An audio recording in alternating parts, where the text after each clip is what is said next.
Today I'd like to share a few small habits that have kept my street photography certified fresh. These small habits or tiny habits have been years in the making and now become a natural part of my street photography routine and the way I think about street photography.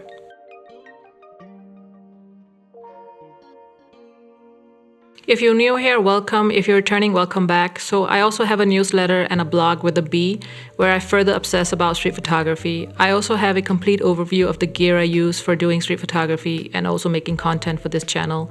So check it out, there might be something for you there. All right, let's jump back into the video. If I had to recommend one habit that you should start integrating in your street photography routine starting right now, and you want to see a lot of growth and development as a street photographer, but also in your street photography overall, I would say it should be going out and shooting every day. And it doesn't matter if you are a newbie or a seasoned street photographer, I'll promise you it will pay dividends. So just get out there and shoot as much as possible. I didn't plan for it or had any expectations when I decided to go out and shoot every day, and I hadn't really done it before either, so I always believed that I was too busy to do street photography every day because of my busy schedule at work and family and friends. But going on daily photo walks has been the single best thing I've done for myself as a street photographer, and I developed a new skill set that I didn't even know I needed to learn or develop. So you're probably thinking, I can't find time for that, I'm too busy with life in general, but I can promise you, with a little bit of planning and determination, anything is doable. So this next habit is related to shooting every day, so take a photograph a day. And it sounds so simple, but it's actually quite hard. First of all, because I have to remember to do it. And the other thing is I have to hold myself accountable to go out and make a photograph a day. And also I don't want it to become a chore that I have to get done, because that's just no fun. Taking a photograph a day is a great way of staying in constant state of learning. So the idea here is not to take a great photograph a day. The idea here is to take a photograph a day that will make you better over time. In my videos, I often say years ago when I was learning street photography, but the truth is I'm in a constant state of learning as a street photographer. But the only difference from yesterday to today is that I'm adding that experience that I gained today to my overall journey that I can use tomorrow. But that's a little bit complex way of saying that every time I go out, I make tiny progress in my overall street photography. Over the years, I've learned not to have many expectations when I go out to do street photography. Often I didn't feel like I could live up to my own expectations or didn't see the results that I was unrealistically expecting. So what I do now is that I remind myself by doing this simple mental exercise where I reset my expectations before I go out and do street photography. By resetting and doing this simple mental exercise, I instantly remove any unrealistic expectations that I set for myself, consciously or subconsciously. And also the fact that I set the bar so low now that if I come home with just 1 or 2 photographs, I hit above expectations, and that's a nice feeling.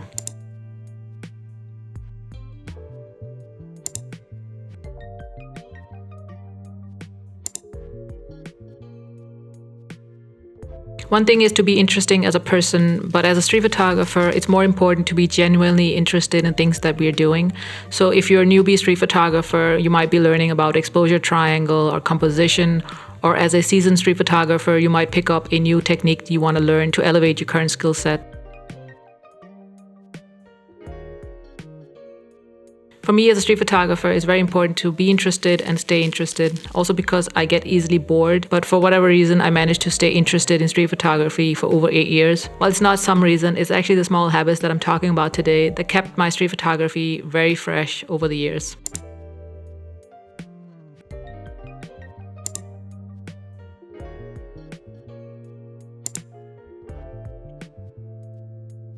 And the other reason is that I don't take on a lot of different things like I used to when I was a newbie street photographer all at once. I try to focus on only one thing at a time so I can be and stay interested as long as it takes for me to accomplish it.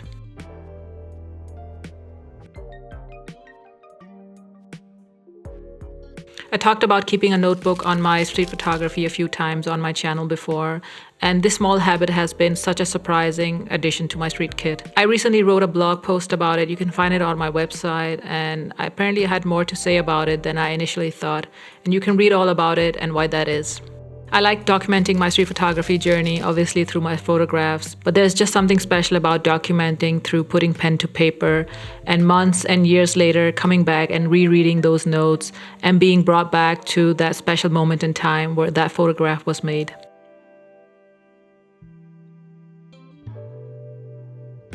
Keeping a journal on my street photography is a great way for me to track overall progress in my street photography. I often note down my thoughts during or after a photo walk because I often carry a notebook with me, but it's also a good way for me to keep tabs on my street photography when I go out daily. I also note down my bigger goals and goals that I want to keep a track of. I have a few habit trackers, and the most interesting one that I can mention is that I like to keep a track of my spending habits, apropos GAS, so gear acquisition syndrome. I've done this for years, and I have a complete overview of every piece of gear that I've ever bought, how much it cost, and so forth. I know it's a bit OCD, but yeah, that's how it is.